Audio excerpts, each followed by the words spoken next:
దాదాపుగా corona time నుంచి బాగా పరిచయం సోదరుడు ప్రాంతానికి వచ్చి 7 స్కూళ్లను దత్తత తీసుకొని ఆ స్కూల్లో పిల్లలకు ఇలాంటి పిల్లలకు పోషకాహార పదార్థాలు మంచి ఫుడ్ తర్వాత బుక్స్ తర్వాత అన్ని ఇస్తూ స్కూళ్ళను కూడా దత్తత తీసుకొని నడిపిస్తున్నారు. స్కూల్ హెల్పింగ్ చిల్డ్రన్ ద్వారా మరి దాదాపు 7 స్కూళ్లను దత్తత తీసుకొని ఈ రకంగా నడిపిస్తా ఉన్నారు.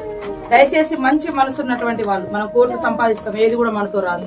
కానీ కొంతమందికి ఇలా విద్యను అందుకోలేనటువంటి వాళ్ళకు, విద్య పొందే అవకాశాలు లేనటువంటి వాళ్ళకు మనం ఇస్తే, విద్యను అందించే అవకాశం ఇస్తే, పొందే అవకాశం ఇస్తే వాళ్ళు గొప్ప వ్యక్తులుగా తయారైతే ఈ సమాజం బాగుపడుతుంది. ఒక మొక్కను పెడితే అది ఎంత పెద్ద చెట్టు అయితే మనకి ఎంత ఫలితాన్ని వస్తుందో ఆ రకంగా ఇప్పటి నుంచి పిల్లలకు ఎడ్యుకేషన్ ఇవ్వడం అనేది ఇంపార్టెంట్.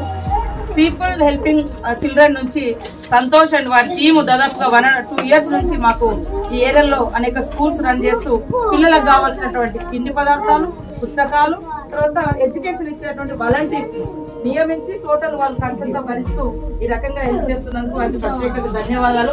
దయచేసి ఎవరైనా ఉంటే సంతోష్ ద్వారా కూడా మా ఏరియాకు రావాలని, సంతోష్ని ఆదర్శంగా తీసుకోవాలని మనస్ఫూర్తిగా కోరుకుంటూ అందరికీ నమస్కారాలు. Welcome to Mulugu. తిన్నారా? అన్నం తిన్నారా? అన్నం తిన్నారా? దూడ తింటే తిన్నారా?